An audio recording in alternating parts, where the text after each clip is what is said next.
Por supuesto, saber que los recién nacidos vivos que nacen con malformación congénita es aproximadamente un 2 o un 5%, y de este gran grupo, solamente uno de ellos van a tener, ya vamos a ir viendo la frecuencia, malformaciones congénitas que estén asociadas a una intervención quirúrgica o a una patología de resolución quirúrgica. En las últimas décadas se ha visto, y esto es referencia chilena, ¿vieron el documento del libro? Ya. Casi toda esta presentación está sacada de ahí. Se ha visto un incremento, y lo podemos evidenciar en Chile, así como replicado en el resto del mundo, de mayor número de recién nacidos pretérminos, prematuros, bajo peso, que sobreviven y que nacen, debido a los avances en la ciencia. Por lo tanto, nos hemos visto enfrentados a nuevos desafíos en patologías quirúrgicas con mayor porcentaje de malformaciones congénitas y de mayor gravedad por la inmadurez extrema de este grupo particular de recién nacidos, con una mortalidad que supera el 10 en relación a los recién nacidos a término. Bueno, ahí se empezaron a mover las cosas, la flechita se fue. Ya. En cirugía neonatal podemos hacer algunos diagnósticos o sospechas diagnósticas desde el momento del embarazo, a través de algunos estudios diagnósticos. Por supuesto, el ultrasonido es como el más accesible, de buena resolución los equipos hoy en día, y que nos pueden arrojar sin ningún tipo de invasión al complejo madre-útero una información valiosa de lo que está sucediendo allá adentro. Se puede diagnosticar o hacer sospechas de algunas patologías quirúrgicas, como el bloque de hoy, que vamos a hablar específicamente de obstrucciones intestinales en el recién nacido, y que se pudiesen confirmar en el postnatal. También tenemos estudios de resonancia magnética fetal, que no es accesible, no es de un costo que sea fácil de cubrir por los familiares, por lo tanto no está tan difundida y se deja para casos muy especiales de lesiones cervicales de gran tamaño en el feto, algunas lesiones del tubo neural, pero es bien restringido su uso por ahora, aunque la información que da es maravillosa.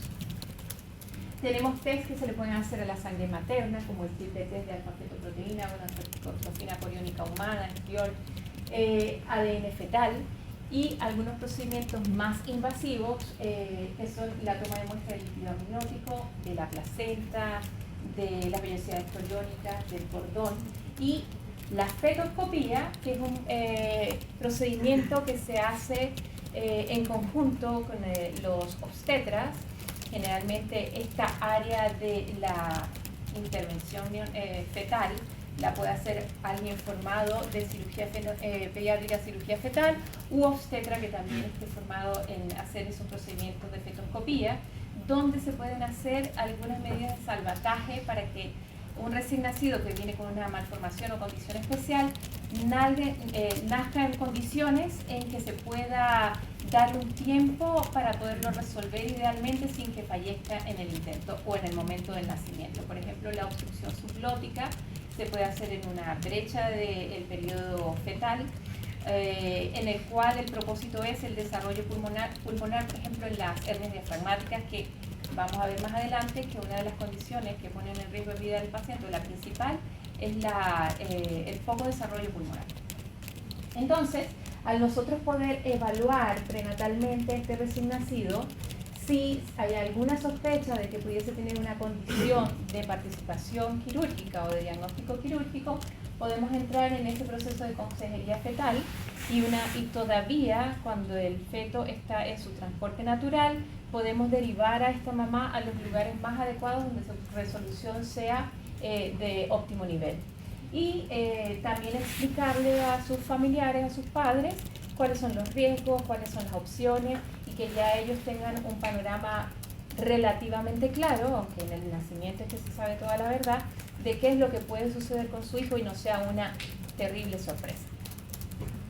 Existen procedimientos que se pueden hacer durante el momento del nacimiento del recién nacido, que se hacen a través de un acto conjunto de cesárea e intervención del cirujano infantil, que se llaman los extraútero intrapartum procedure o EXIT o simil-EXIT, que son los EXIT se crearon inicialmente para hacer traqueostomías o intubaciones en el momento en que todavía el recién nacido está conectado al cordón umbilical y su aporte de oxígeno viene de allí, para garantizar vía aérea en aquellos recién nacidos que venían o que vienen con grandes masas cervicales que pueden obstruir la vía respiratoria. Y el simil-EXIT lo vamos a ver un poquito más adelante cuando hablemos de las gastroenteritis, que también se hace un procedimiento similar durante este momento del nacimiento. Si estoy hablando muy rápido o muy bajito, me avisan.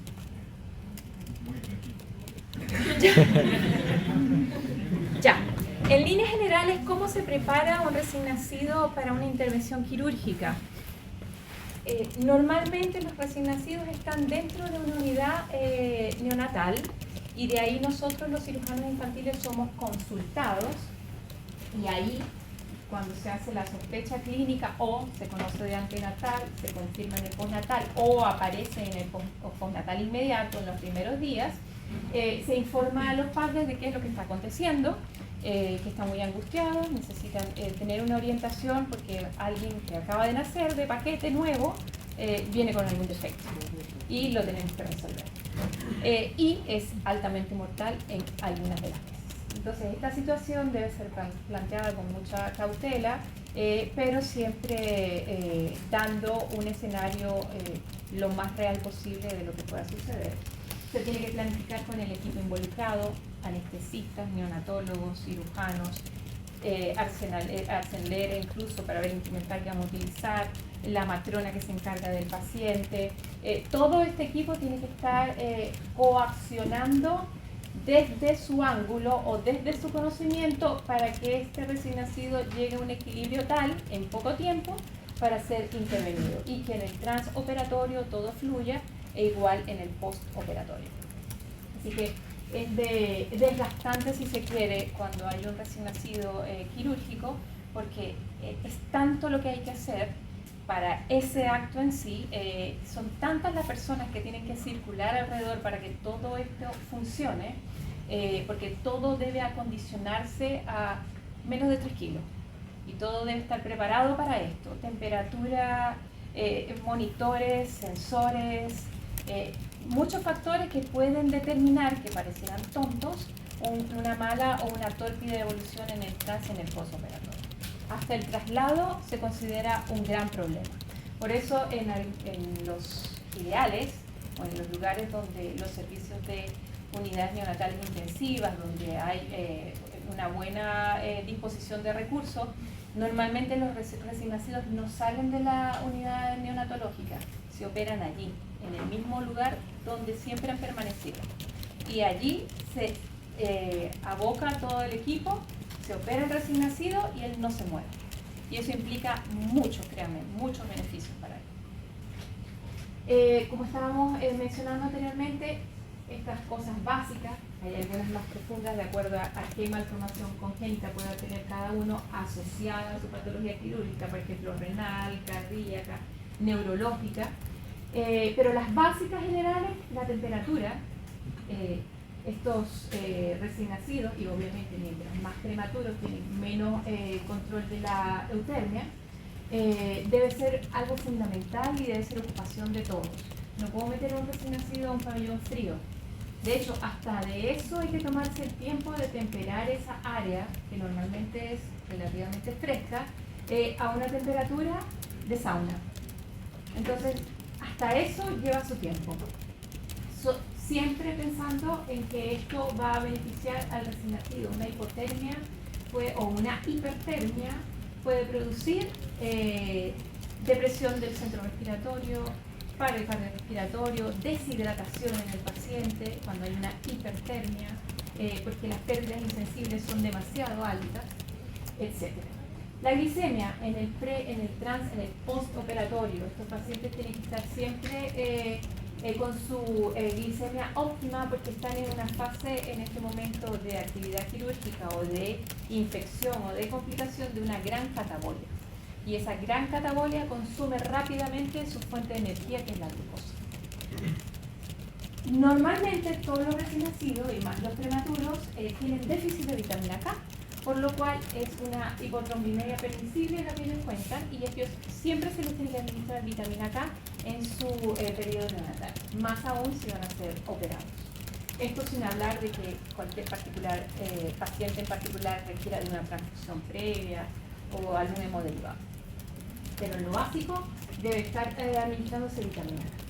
La homeostasis, el equilibrio ácido-básico y el equilibrio electrolítico también son propensos a la hipocalcemia. Si el paciente tiene hipocalcemia, hay una despolarización de membranas, puede haber arritmias, alteraciones cardíacas, y esto también es nefasto para el recién nacido. Entonces son cosas que no dependen directamente del cirujano, pero que el cirujano tiene que estar atento, que el equipo esté trabajando en coacción para que esto no se presente.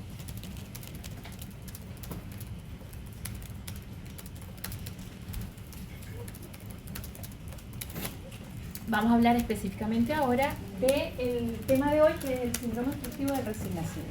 Es un síndrome. ¿Por qué es un síndrome? ¿A qué se le llama? ¿Qué es un síndrome? La definición básica.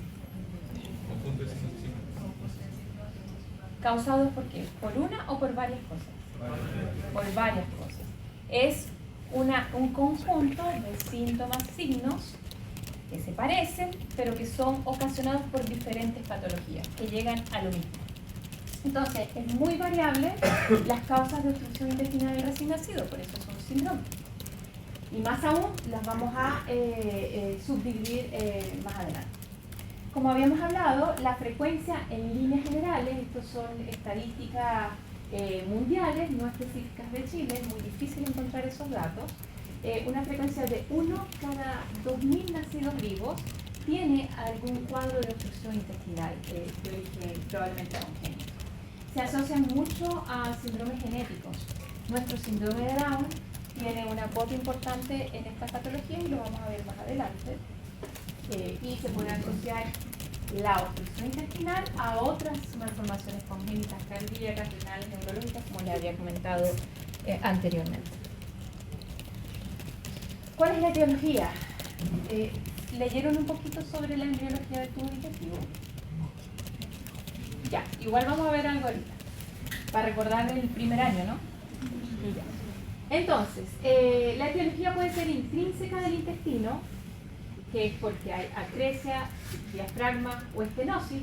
Todo obedece a una misma fisiopatología congénita del desarrollo del tubo digestivo.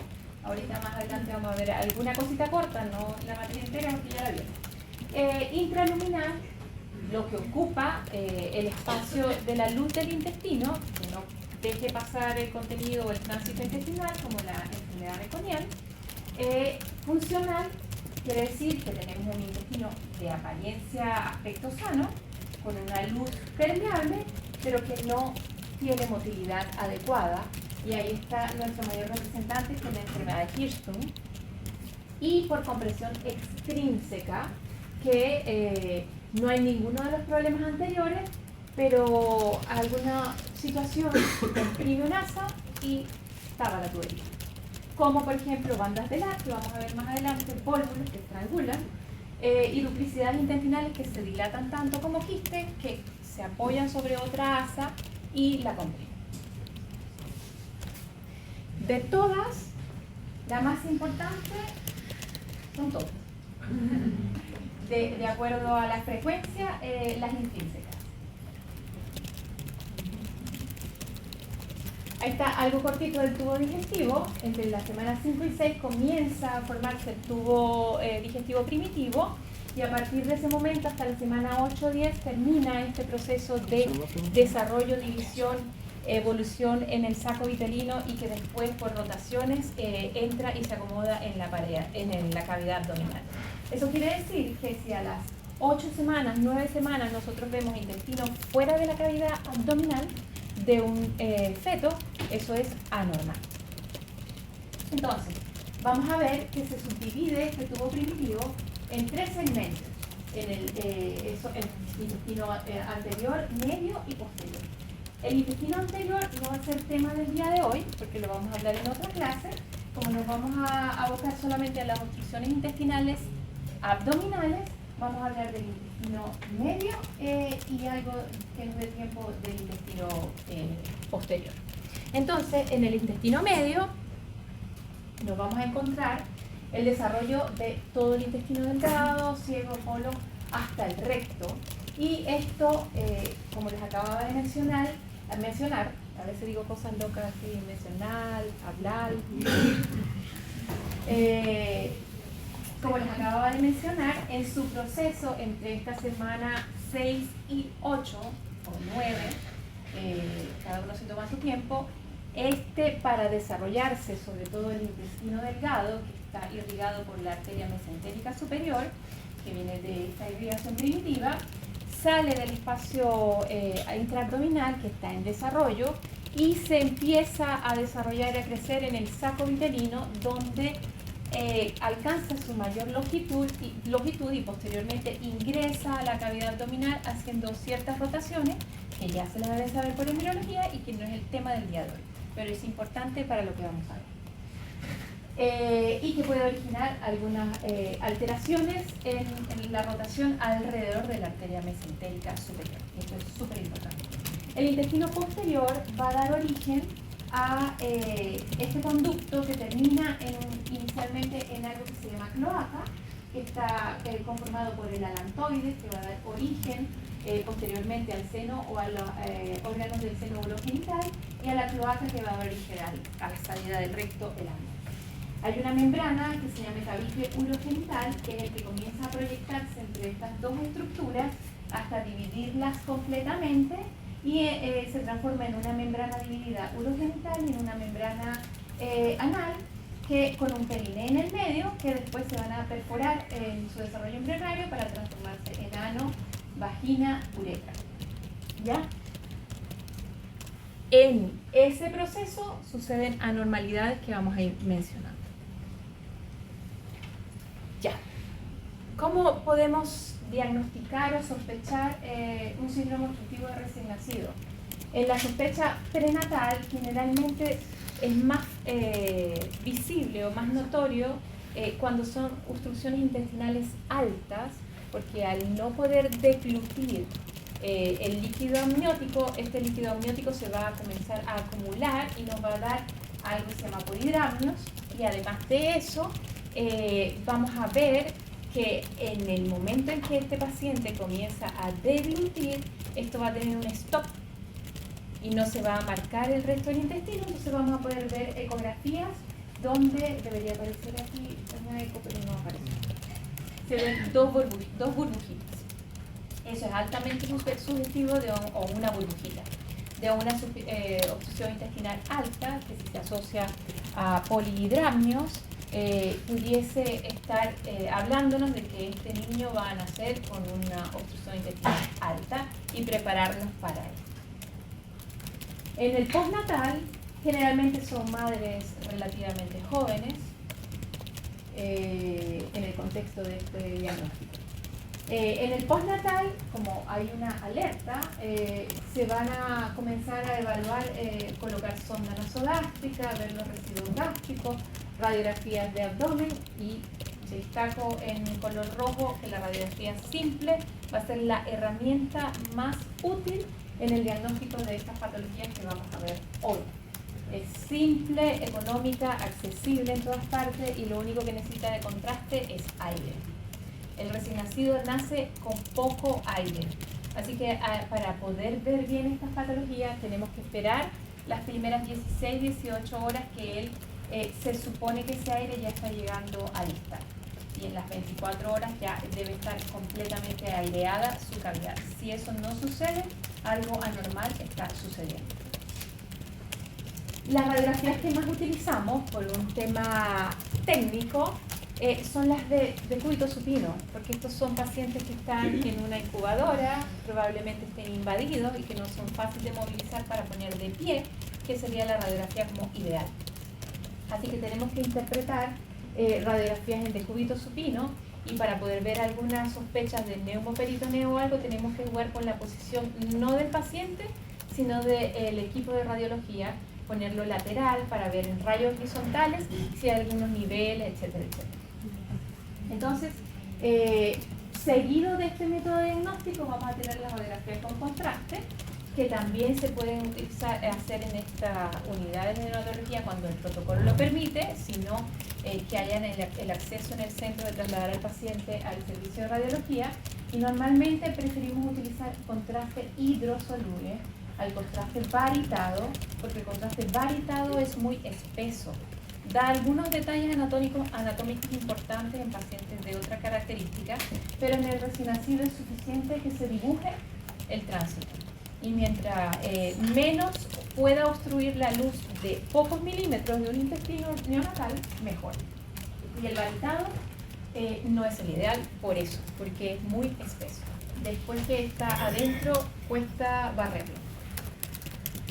El ultrasonido también nos puede ser una herramienta, pero no principal, no puede sustituir a las anteriores, y si nos pudiese ayudar viendo lesiones quísticas o masas intraabdominales y para ayudar a descartar patologías asociadas.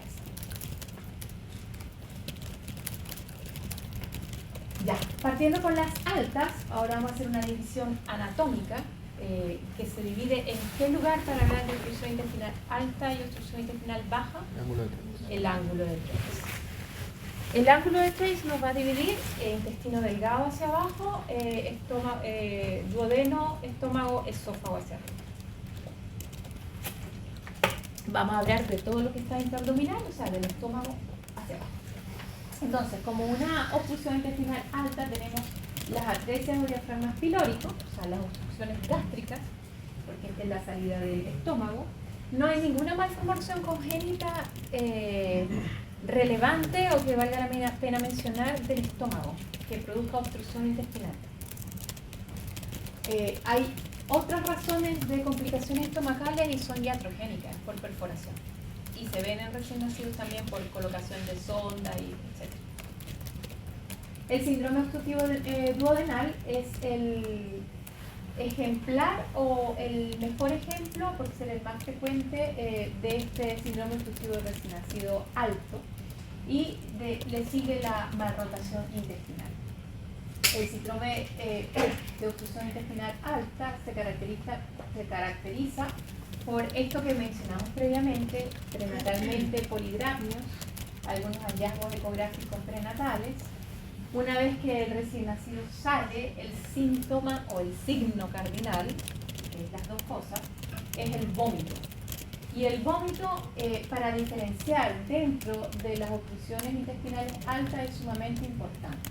Porque si es un vómito lácteo, está por encima de ¿qué? La obstrucción.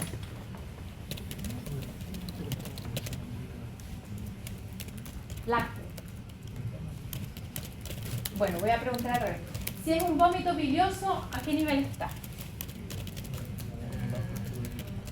Bajo el duodeno. El duodeno. ¿Alguien dijo duodeno? Sí, tú. ¿Cómo te llamas? Ignacio. ¿Qué pasa con el duodeno y el vómito bilioso? Porque a veces uno llega y la bilis. Ya. ¿Por qué hoyito? Está bajo. Hay un hoyito ahí por donde llega. Ampolla de váter. La ampolla de váter. La ampolla de váter queda en la segunda porción, claro. en la segunda porción del duodeno. Así que todo lo que esté por encima de la segunda porción del duodeno va a dar vómitos lácteos. Y todo lo que esté por debajo de la segunda porción del duodeno va a dar vómitos biliosos, porque ahí está la ampolla de váter. Entonces, y recordando que está el estómago, píloro, primera porción, segunda porción y tercera porción del duodeno, que hace una C. En el duodeno mismo pueden haber obstrucciones por encima de la ampolla de váter y por debajo de esta. ¿Ya? Entonces, los vómitos lácteos o biliosos nos dan anatomía de la obstrucción intestinal alta dentro de esta, por encima del ángulo de Treitz. Si a mí, vamos a hablar más adelante en el lactante de hipertrofia congénita del píloro, que se parece mucho en las manifestaciones clínicas a la atresia o diafragma pilórico, que es una patología más rara. Es la misma sintomatología, vómitos lácteos en proyectil, etc. Lo mismo pasa con la obstrucción congénita del píloro. Y la distensión del hemiabdomen superior. Puede presentarse el recién nacido en sus pocas horas de vida, si le han puesto una sonda nasogástrica y están descomprimiendo activamente a caída libre, que no esté distendido, que tenga un abdomen, si se quiere, plano, e incluso hasta excavado por debajo del ombligo. Pero si lo hubiésemos dejado sin sonda, hubiésemos podido ver que arriba es más abultado que abajo, porque abajo no ha pasado el aire por la obstrucción. Entonces, principal característica del vómito puede ser gástrico o puede ser bilioso, y eso nos da la topografía dentro de la pseudodenal. Y la distensión abdominal es de mi abdomen superior. Se puede llegar a ver en extremos una distensión generalizada cuando el bulbo duodenal, donde llega la atresia, está tan dilatado que puede ocupar gran espacio abdominal. Aquí vemos ejemplos, por ejemplo, de una imagen de qué. ¿Cuántas burbujas hay ahí? Dos burbujas. Después vamos a ver un poquito eso, pero vamos a ir adelantando, porque aquí la radiología la vamos a ver en simultáneo, que cuando tenemos una obstrucción con dos burbujas y no hay nada hacia abajo, lo más probable es que esto esté en el duodeno, porque llega del estómago al duodeno y ahí se para.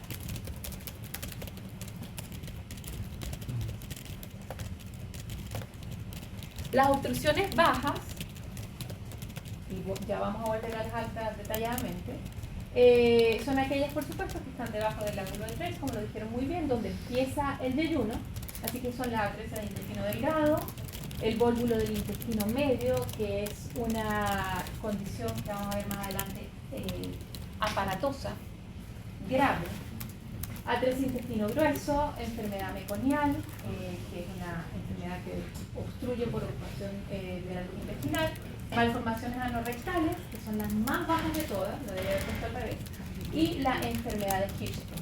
El día de hoy vamos a llegar hasta la enfermedad de Hirschsprung, vamos a dejar la malformación anorrectal para la próxima semana. ¿Cuáles son las características entonces de la obstrucción intestinal baja? Así como de la alta es el vómito, aquí la característica principal es la distensión abdominal, y que es progresiva, en poco tiempo, pero progresiva. No es como en la alta, que el recién nacido nace y al poco inmediatamente empieza a vomitar, y cada vez más. En la distensión, de acuerdo al nivel donde esté la obstrucción, se va a demorar más o menos en aparecer. Los vómitos, por lo tanto, son un poco más tardíos, pero igual en pocos días. Tampoco es que van a pasar meses, que está fuera del recién nacido, para que se presente. De hecho, algunos llegan hasta comer, llegan hasta ser alimentados porque no hay la sospecha clínica, y en ese momento es que se empieza a hacer la sintomatología más evidente. Los vómitos no van a ser lácteos, ya estamos por debajo de la ampolla de Barber, son biliosos y pueden llegar a ser fecaloideos. Ese término es en aquel recién nacido que haya comido, porque si no, siempre van a ser biliosos. Una cosa importante es que yo no he mencionado, la ausencia de deposiciones. Por ejemplo, en el recién nacido con obstrucción intestinal alta no es el principal síntoma. De hecho, tanto en la obstrucción intestinal alta como baja, puede haber alguna deposición de acuerdo al origen o a la etiología de la obstrucción, porque a veces la obstrucción es tardía y permite paso de bilis o de contenido intestinal a distal, y el recién nacido puede deponer un poquitito, algún poco de moco, algo bilioso, y eso nos pudiese confundir en algún momento. Pero deposiciones adecuadas para la edad, meconiales, franjas, no es lo que se espera ver, todo lo contrario. Se habla de que el retraso o la ausencia de deposiciones en las primeras 24 horas es una alta sospecha de que ese recién nacido tiene alguna causa de obstrucción intestinal.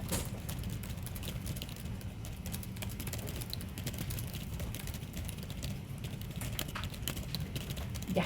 En general, el manejo preoperatorio lo dijimos un poquito cuando estábamos hablando de las generalidades, la coordinación del equipo, preparar al recién nacido, indispensable la sonda nasogástrica independientemente de la ubicación de la obstrucción. Hay que descomprimir al paciente y medir los residuos, porque esta descompresión, si es de alto volumen, puede deshidratar al paciente, haber desequilibrio tanto hídrico como electrolítico. Así que siempre debe haber medición de residuos, y la sonda nasogástrica no es habitual que se aspire rutinariamente, pero eventualmente, si el paciente está muy distendido y hay una sospecha de que la gran distensión es porque hay un gran contenido biliar o gástrico, es mejor aspirarlo un poco porque pudiese perforar el intestino. Así que por eso es de descompresión, además de la medición de residuos. Ya colocar una sonda nasogástrica en un paciente obstruido es parte de su tratamiento. La profilaxis antibiótica generalmente se utiliza de acuerdo a los protocolos de los entes patógenos que se manejen en cada centro o en cada servicio de neonatología, pero en líneas generales en el ámbito gastrointestinal, si es una obstrucción intestinal baja, se usa aminoglicosio, metronidazol.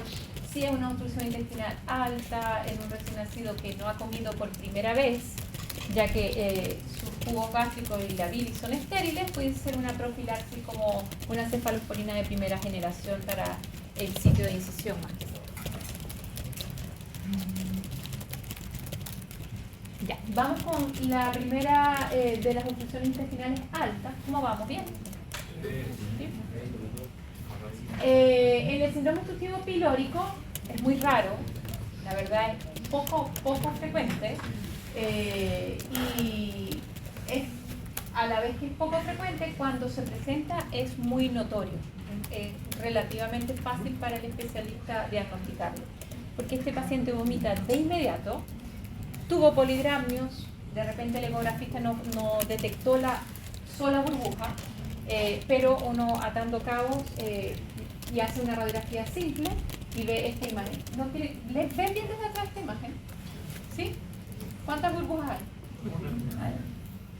Y es la cámara gástrica gigante. De hecho, a veces uno en las primeras horas, apurado por saber qué tiene, puede instilar un poco de aire en la sonda nasogástrica, llevar a radiografía y ver cómo el aire es nuestro mejor medio de contraste para identificar la obstrucción, que puede ser parcial o total. Y eso también nos ayuda cuando le pasamos un poquito de aire, porque si es un diafragma, la atresia es la obstrucción completa.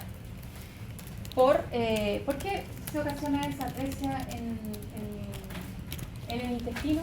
Porque está sellado, si normalmente es un tubo primitivo. ¿Alguien recuerda un poquito eso?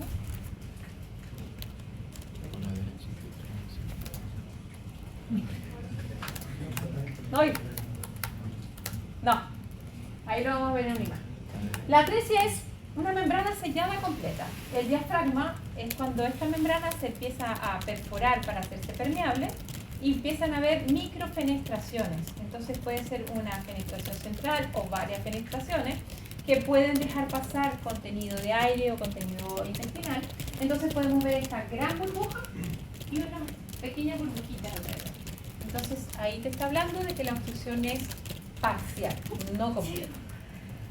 ¿Cómo podemos evidenciar mejor qué es lo que está pasando ahí? Si está pasando algo o no está pasando. Estudio de radiografía contrastada con contraste hidrosalino. Entonces la obstrucción pilórica o gástrica es una burbuja. Doctora, una pregunta entonces, si es concreta no se vería la burbuja.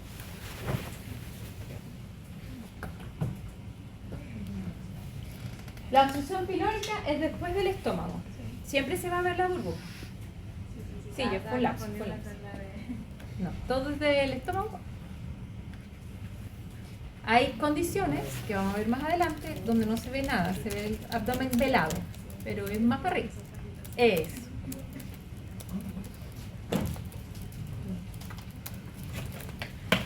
Ya, la reina de las altas es la obstrucción duodenal, es la más frecuente. Su frecuencia es de 1 cada 4.000 recién nacidos vivos. pudiese la ecografía prenatal darnos esa imagen de doble burbuja. Lamentablemente, para el síndrome de Down, de estas atresias duodenales, alrededor de un 20-40%, es un rango bastante amplio, pero es lo que dice la literatura, pero sí lo vemos con bastante frecuencia, está asociado al síndrome de Down. Quiere decir, no es que yo veo un síndrome de Down y le veo cara de atresia duodenal, no. Veo un paciente Down con una sospecha de obstrucción y lo más probable es que tenga una obstrucción duodenal. Cuando está en ese Down en un contexto de algo que pueda ser obstructivo, lo más probable es que sea una obstrucción duodenal, no al revés. Por supuesto, ya mencionamos vómitos biliosos, porque normalmente esta obstrucción está por debajo de la ampolla de váter, pero algunas veces, extrañamente, pudiese estar encima de esta y no dar vómitos. Tener una burbuja y media, 2 burbujas, pero justo la ampolla de váter quedar por debajo y tener vómitos lácteos no biliosos y pudiese estar por encima de la ampolla de váter. Pero lo habitual, lo que les debe quedar hoy es que es una obstrucción donde radiológicamente hay 2 burbujas, estómago y la primera y segunda porción del duodeno cortada a la mitad, y vómitos biliosos. Puede haber tinte ictérico, es bastante sutil, leve, pero se ocasiona porque al haber un remanso, un cúmulo de bilis, ella se va acumulando retrógradamente también y se va reabsorbiendo y va a dar entonces este cuadro como de obstrucción de la vía biliar y produce esta ictericia leve. El vómito biliar es abundante, es como pasto, bien verde, brillante, parece radiactivo, porque todo lo que se va produciendo se va juntando y se va eliminando.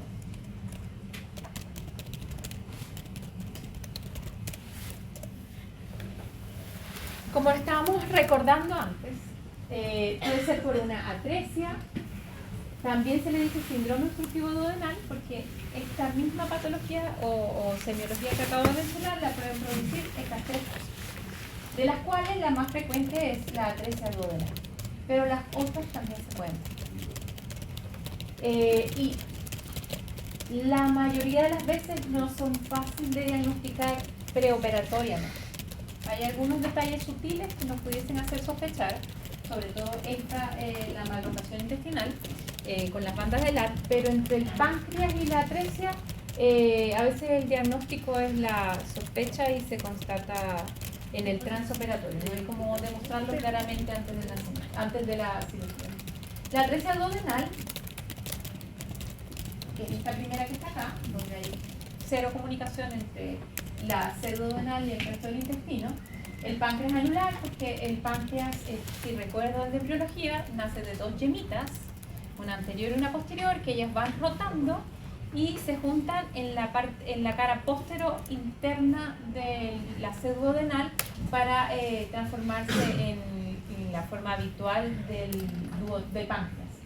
Pero hay algunos casos en que en esta rotación de estas yemas duodenales, ellas van quedando abrazando el duodeno en la segunda porción y lo estrangulan. Y las bandas de LAR son estas membranas que se ven acá de un intestino mal rotado. Si recordamos un poquito, cuando el intestino entra en la cavidad abdominal, se comienza a formar transcavidades, reflexiones peritoneales, que son las normales que hacia las correderas parietocólicas, que nos fijan nuestros colon, etcétera, etcétera. Cuando hay esta mal rotación, que el colon queda totalmente a la izquierda y el intestino delgado queda a la derecha, esta fijación se hace anormalmente de esta membrana peritoneal del colon a la pared que está justo por detrás del duodeno, y ahí lo aplasta y produce una compresión extrínseca y produce un síndrome obstructivo duodenal de recién nacido, que generalmente es parcial, porque no ocluye su luz por completo, sino que si hay un poquito de presión, las cosas pueden pasar. De hecho, su manifestación puede ser un poco más tardía por eso.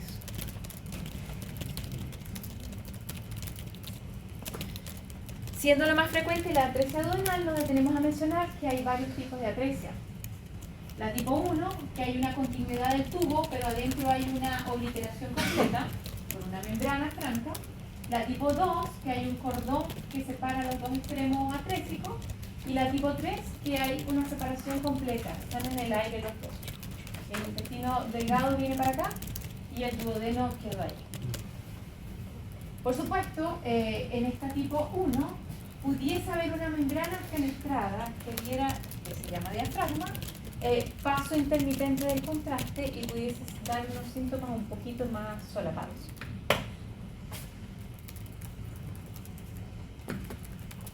¿Cuál es el, una vez diagnosticado,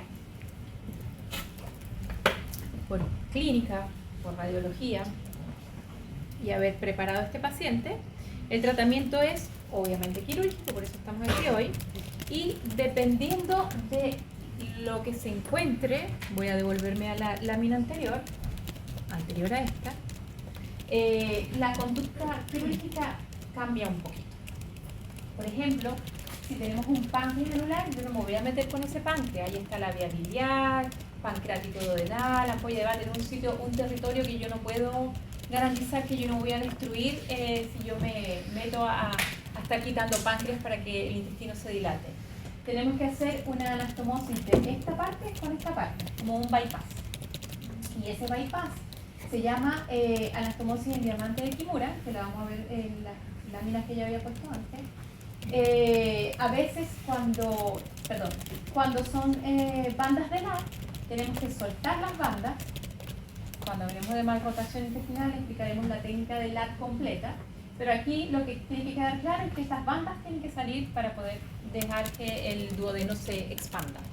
Y cuando es duodenal pura, dependiendo si es con el tubo completo, lo que hacemos, y ya lo vamos a ver en la lámina siguiente, es incidir un poco por encima que llegue hasta el lugar de la membrana.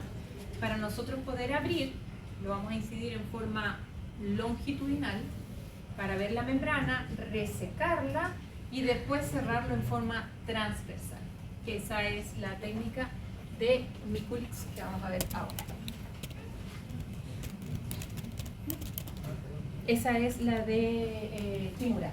Está el páncreas y vamos a pasar el lado más delgado, lo incidimos longitudinal, la parte proximal que es la dilatada, la incidimos transversal, unimos bordes compatibles con las letras y este se va a abrir y se va a ampliar. Y ahí vamos a tener un buen paso de el contenido intestinal. Esto se puede hacer tanto convencional, a través de una laparotomía, o por vía video laparoscópico, como se ve allí con estos tres cuerpecitos que están allí, dependiendo de la destreza y la seguridad que tenga un cirujano con una técnica u otra, es válido las dos técnicas.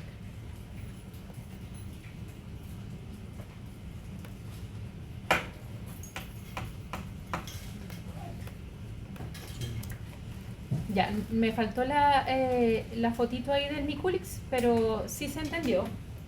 Que se incide longitudinal y se cierra transversal. Y ahí se amplía la luz. ¿Cómo?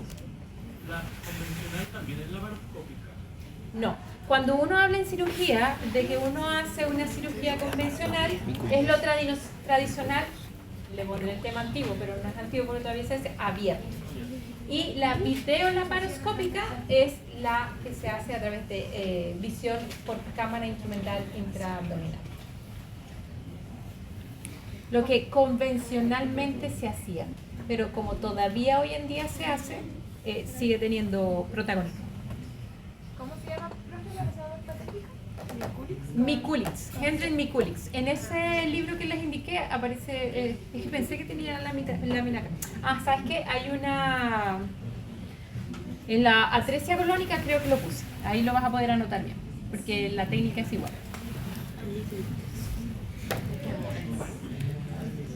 Ya. La última, la malrotación intestinal, puede dar estas tres condiciones. Voy a hablar de la malrotación intestinal a propósito de la obstrucción intestinal alta, pero aprovecho de mencionar las cosas también, otras cosas que produce, o cómo se manifiesta ella. Su frecuencia es menor que la obstrucción duodenal, uno de cada 6.000 recién nacidos vivos. Su presentación puede ser muy aguda, como el vólvulo del intestino medio, o subaguda, como un intestino con rotación completa, sin bandas de LAC, que no produce ninguna obstrucción aparente, pero que en su acomodación atípica pudiese producir en el tiempo, en un niño que pasa el periodo neonatal, lactante, alrededor de 1, preescolar, empezar a producir durante el tiempo dolor abdominal crónico, déficit pondoestatural, inapetencia, un paciente que se queja mucho de dolor abdominal a cada rato, algunas cosas se van entonces como intolerancia alimentaria. Se empieza a confundir un poco este diagnóstico porque es muy bizarro, y descartando las otras opciones de tratamiento médico, alguien pudiese mencionar: vamos a hablar con un cirujano y pedirle una radiografía, pedirle un estudio contrastado y darnos cuenta de que todo su colon está del lado izquierdo y que es una malrotación intestinal. Entonces puede ser muy solapada, manifestarse a largo plazo, o muy aguda y manifestarse como una catástrofe obstructiva, porque esta rotación es alrededor del único vaso que nutre todo eso, que es la mesentérica superior. Entonces se lesiona el intestino delgado y todo el colon. Así que esto hay que diagnosticarlo o sospecharlo, porque es una cirugía de urgencia. El tiempo que se pierde, el tiempo que las asas sufren y se pierden asas también. Y pudiese quedar con un síndrome de intestino corto. El niño con un vólvulo intestinal es un paciente que se torna tóxico, un abdomen distendido, duro, vomita, no depone, sensible, parámetros inflamatorios se empiezan a disparar. Y radiológicamente, creo que tengo más adelante algunas radiografías, a veces pudiese ser muy evidente, pero a veces puede quedar la duda. Nos puede ayudar muchísimo una ecografía con una ecografista experto que nos pueda determinar la presencia de la isquemia o de la falta de flujo en la arteria mesentérica superior. Y eso nos da un 100% de especificidad para la sospecha clínica. Es el único momento en que yo voy a mencionar la ecografía en estas patologías como algo sumamente relevante. Entre medio de estas dos condiciones extremas están la rotación incompleta, que produce estas bandas de LAC que acabamos de mencionar anteriormente, y que nos va a producir este cuadro de obstrucción intestinal duodenal. Y lo que hay que hacer es liberar ese duodeno de esas bandas, y después hablaremos de la operación de LAC. Okay. Entonces vemos varias radiografías acá. El contraste, por supuesto, nos ayuda. Esto es una radiografía de un paciente con vólvulo intestinal, de intestino medio, que no es que yo la veo y digo, ya, este paciente tiene un vólvulo intestino medio, porque así también se puede presentar una radiografía de Hirschsprung cuando hay una dilatación exagerada del colon. Pero en el contexto de un paciente, con las características que yo le dije que fue eso, ya hay que ser mal pensado. Inespecíficas totalmente las radiografías, hay dilataciones aquí, dilataciones, pero sí llama mucho la atención que el intestino delgado siempre está como caprichosamente hacia arriba, hacia la izquierda, perdón, hacia la derecha, cuando debería estar distribuido homogéneamente en todo el abdomen. Cuando hacemos un tránsito, podemos hacer dos cosas: un tránsito superior y darnos cuenta que la cédula duodenal, en vez de seguir el intestino para acá, se va todo para acá. O podemos hacer un colon por enema, que es un estudio de contraste a través del ano, donde se va a dibujar el colon y lo vamos a ver todo del lado izquierdo. La operación de LAC tiene varios pasos. La destrucción del vólvulo, si es que lo hay, a veces hay rotaciones que no volvulan o no obstruyen completamente, pero sí hay que acomodar el intestino, desplegar el mesenterio, no dejarlo amuñuñado, como ordenar la casa, por decirlo de alguna manera, resecar las bandas de LAC para que entonces podamos tener una no obstrucción o no interrupción del tránsito, y apendicectomía, porque sí o sí el intestino va a quedar del lado, el colon va a quedar del lado izquierdo y el apéndice va a quedar del lado izquierdo, y es bastante difícil no operarlo, sino sospecharlo cuando el dolor es visceral. Entonces se resuelve esto de una vez haciendo la apendicectomía.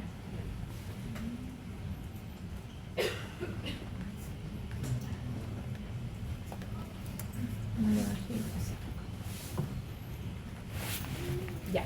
Entonces ya salimos de la obstrucción intestinal alta, vamos con las bajas. ¿Alguna pregunta hasta ahora?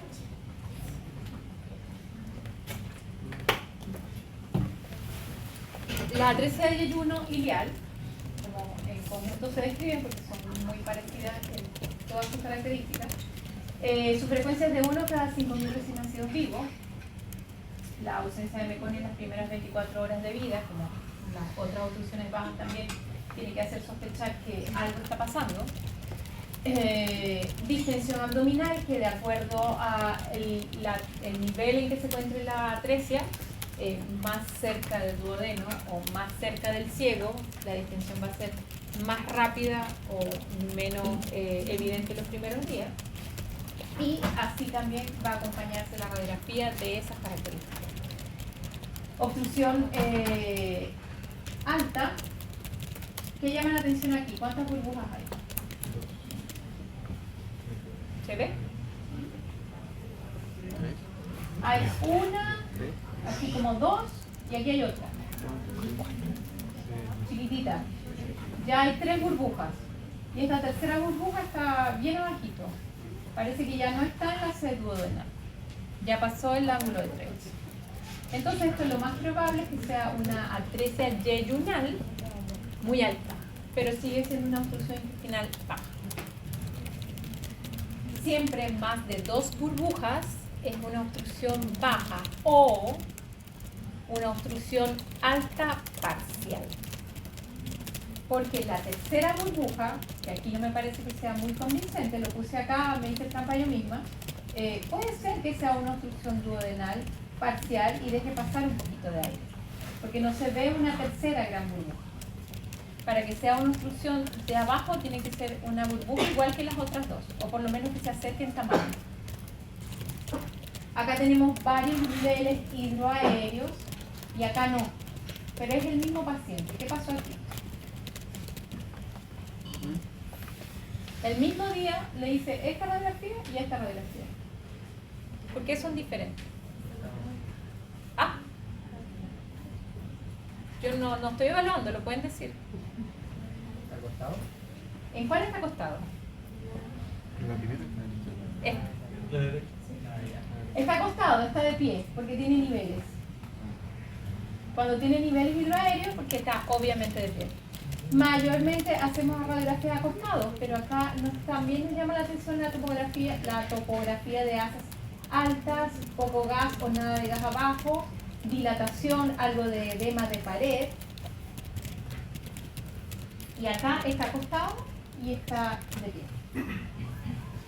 Entonces, no entendí bien esa relación que hizo sobre el tamaño de la burbuja, si el Ajá. número de la burbuja, si era alta o baja.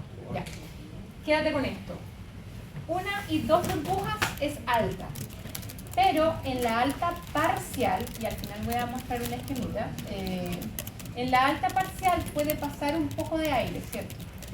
Y ahí te puede dar burbujitas chiquititas abajo, pero con estas grandes burbujas arriba. Cuando es una obstrucción intestinal baja de yeyuno muy proximal, te puede dar 3, 4 burbujas, pero estas otras burbujas son también grandes. Esta radiografía no está 100% adecuada acá, como ejemplo. Es una trampa que hice sin querer. Pero aprovecho para explicar que cuando son estas burbujas chiquititas, puede seguir siendo una obstrucción alta, pero parcial. Para que sea una obstrucción baja, debe haber, además de estas 2 burbujas, más burbujas grandes, aunque sea una más grande, que ya pasó el ángulo de.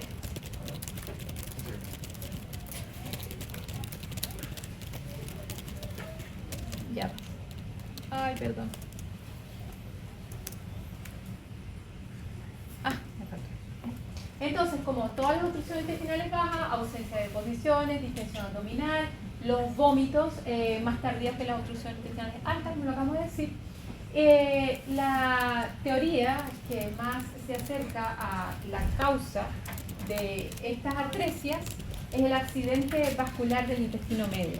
En algún momento hay alguna trombosis, degeneración, y en ese segmento hay ausencia de la irrigación y se atrofia y se necrosa y se desaparece y produce estas atresias.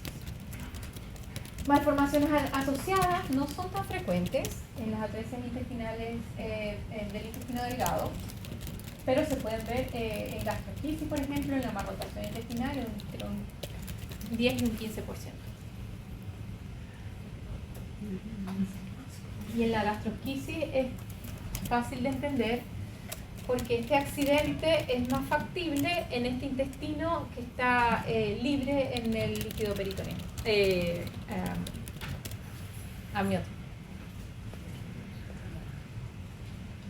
La clasificación de la anatomía de estas atresias, según la clasificación de Bland-Sutton, es tipo 1, donde hay continuidad de la pared, pero hay una membrana que puede ser igual que en el duodeno, completa o fenestrada. La 2, hay un cordón fibroso que une las dos. La 3A, que es la más frecuente de todas, hay un defecto, están separados y además hay un defecto en B en el mesenterio. Esta, que es la más terrible de todas, la 3B, es un dolor de cabeza cuando uno hace la laparotomía y se encuentra esa, que es esta que está acá, uno quiere llorar. Que es un intestino en upper pili, quiere decir que hay un intestino muy atrófico, muy delgadito, que rodea a una sola arteria mesentérica. Y uno no puede desenrollar eso, no lo puede acomodar, tiene que dejarlo ahí nomás anatomizar y ver qué pasa. Si se permeabiliza, si tiene tránsito. Y con la gravedad de que la diferencia de calibre entre el extremo proximal dilatado y esto que está aquí es más de 1:6. Así que la anastomosis es súper complicado, el paso a través de ese embudo. Y que esto nadie lo quiere en su cirugía. Y la tipo 5, que es rara, es cuando hay tipo Sanchon, hay como varios segmentos atrésicos en diferentes partes. Aquí vemos una tipo ¿qué? Acá. Tipo 1, alguien lo dijo. Está continuo, solo que hay una gran diferencia de calibre porque aquí adentro de la luz está la membrana cerrada.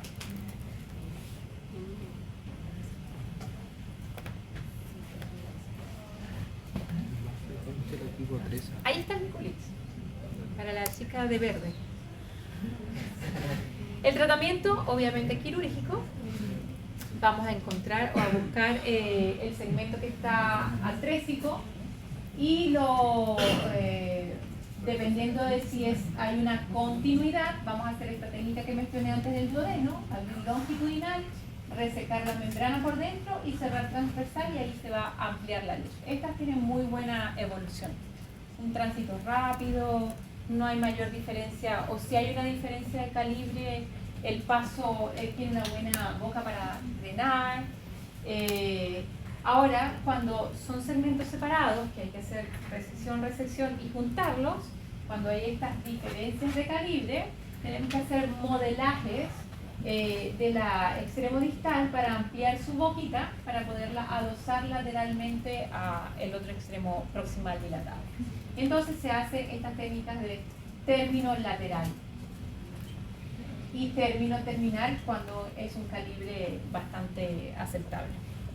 Igual, la parotomía exploradora o convencional es una técnica abierta y la videolaparoscopía es una opción que no utilizamos mucho en este caso porque ese abdomen tiene mucha distensión de asas y poder abordar por trócares al ser un neumoperitoneo, un abdomen ya distendido, no es fácil. Así que en líneas generales preferimos abrir estos pacientes.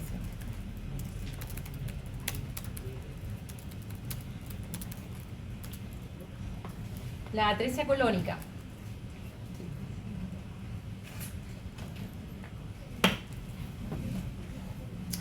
Dentro de las obstrucciones intestinales bajas, es menos frecuente, es más rara. Los reportes de las estadísticas son muy variables, así que no los puse porque son rangos muy amplios, que les quede la idea de que de todas las atresias son las menos frecuentes. Y por supuesto, por ser baja, una atresia colónica, la distensión abdominal es importante. Ya este niño ha comido, capaz que se ha ido a la casa y ha vuelto, y tienden a tornarse un poco más complicados, si se quiere, porque el diagnóstico prenatal es muy raro, excepcional, que no llegamos a ver burbujas, no llegamos a ver nada, porque su intestino está indemne en un largo trayecto, y no es sino cuando llega al colon que se interrumpe. Y si ponemos a pensar que un recién nacido en las primeras horas de vida no tiene aire, gran cantidad de aire intestinal, menos va a tener en el momento en que le hacemos una ecografía prenatal. Así que no son diagnosticables así en el periodo prenatal. Así que no hay la sospecha clínica. Como les dije, el paciente pudiese comer en la neo, y si fue un parto, una cesárea no complicada, irse luego a su casa, y en su casa comenzar tardíamente, en su periodo neonatal, obvio, porque si no aguanta mucho, a presentar distensión abdominal, vómitos y ausencia de deposición. Que al principio pudiese tener alguna que otra deposición por lo que acabamos de comentar, porque pudiese ser una atresia tardía que dejó pasar algo de contenido al distal, y puede haber algunas simulaciones de deposición.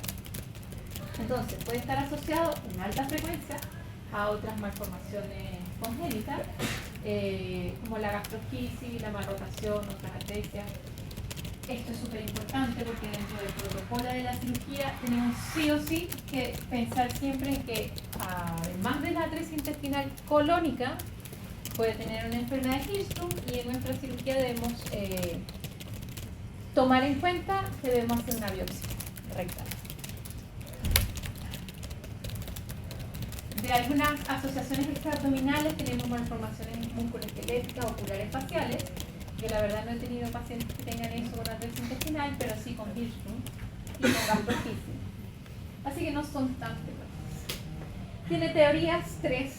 La más frecuente, el accidente vascular, que es más o menos la misma historia que les conté de la atresia yeyoliliales, donde hay una disrupción de la irrigación de un segmento y este segmento se pierde. Alteraciones de la morfogénesis son más precoces, son en el momento en el que el tubo digestivo se está desarrollando y se está formando este colon, por eso esas más precoces están más asociadas a algunas malformaciones congénitas de otros lugares. Y la causa genética explica que porque en una familia él tuvo atresia de colon, el hijo tuvo atresia de colon, pero ¿escribió algo? No, es que solamente para la enfermedad de Hirschsprung se hace la biopsia. Sí. ¿Solo una vez? Sí. Sí, porque la otra del diagnóstico es macro. En la enfermedad de Hirschsprung, por ser funcional, no la podemos ver.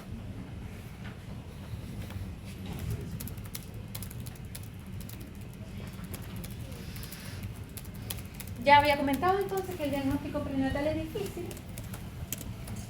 Eso también lo dije, que el recién nacido alcanza a alimentarse, y que la tríada es la tríada famosa, clásica, de una típica obstrucción intestinal. Aquí recién empieza a aparecer esa tríada clásica de distensión abdominal, vómito bilioso, ausencia de deposición.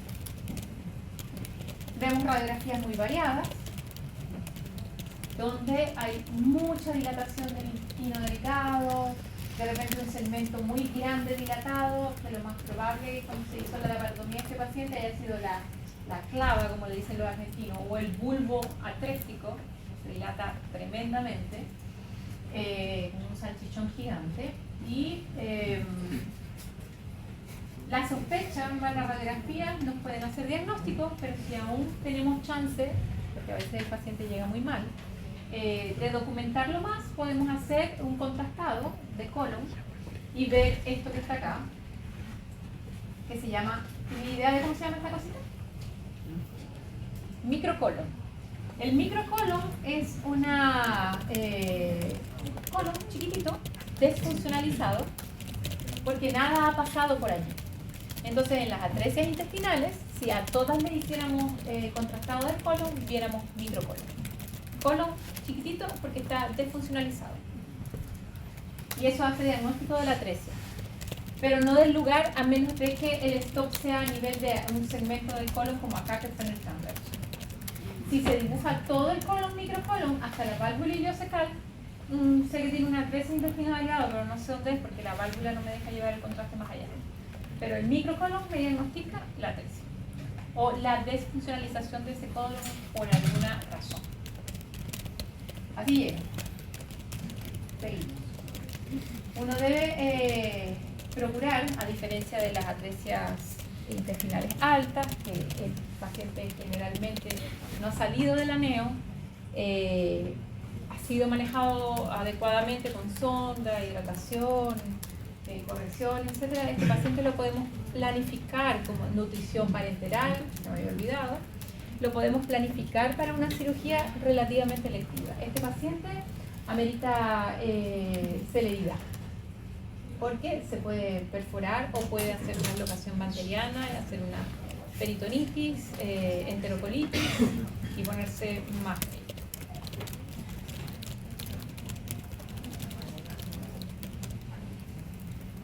La clasificación de la atresia de colon, sus dibujitos son muy similares a la atresia intestinal.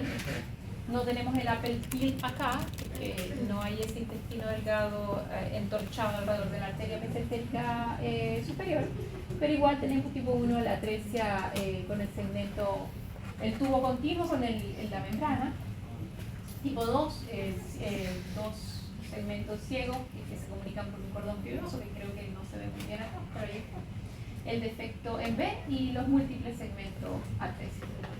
Es raro ver atresias múltiples, pocas veces se he visto como 2 en mi vida.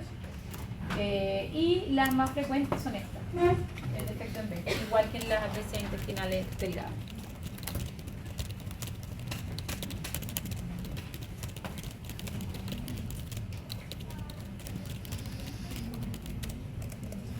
Ya, entonces, como les había comentado, la preparación de este paciente necesita un poquito más de proactividad para el equipo. Puede haberse ido a su casa y llegar en malas condiciones. Hay que estabilizarlo hemodinámicamente. Sonda naso u orogástrica de caída libre. No vamos a poderlo, como en la atresia alta, no lo vamos a poder descomprimir solo con una sonda nasogástrica. Eso va a mejorar un poco, pero lo que esté más allá del estómago, eso no lo va a poder sacar. Así que nos mantiene cierta estabilidad, pero no nos resuelve esa gran disfunción. Antibioticoterapia, que puede ser ya de tratamiento más que profiláctica, que ya puede ser este paciente complicado, con parámetros inflamatorios altos. Informar a los padres de las probables opciones quirúrgicas, ya que puede haber derivaciones intestinales en el contexto de su cirugía con alta frecuencia, lo que es menos frecuente en las cirugías de atresia duodenal, no se contempla una derivación, y en las yeyunales excepcionalmente. Así que a diferencia de esas otras atresias o síndrome obstructivo que hemos mencionado, en la atresia colónica hay una alta probabilidad de dejar al paciente ostomizado.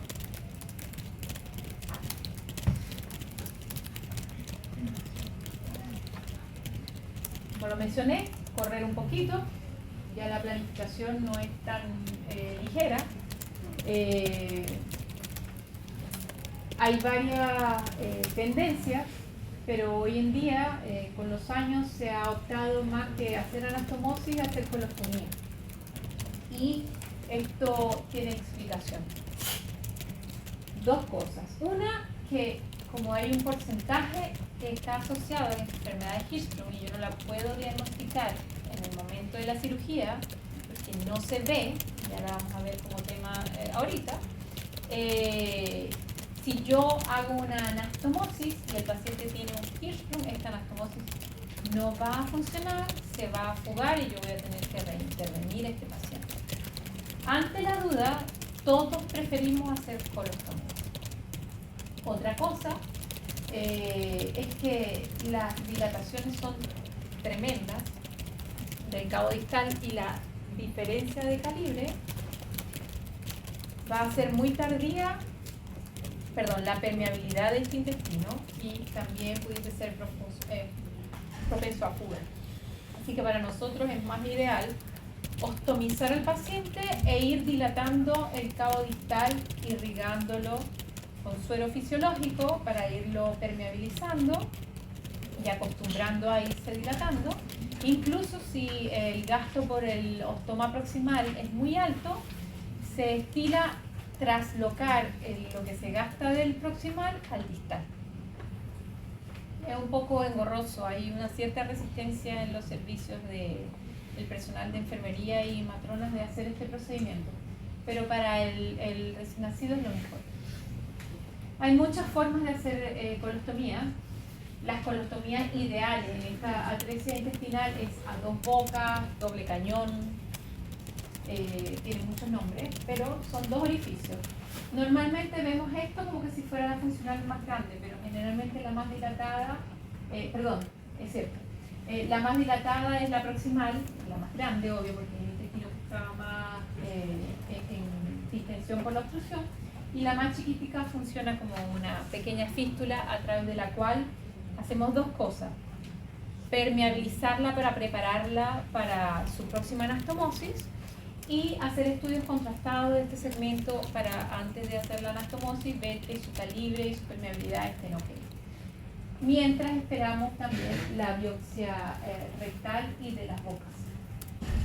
Como protocolo se hace biopsia rectal intraabdominal y biopsia de trocitos o del segmento atrésico para saber si también tiene enfermedad Hirschsprung.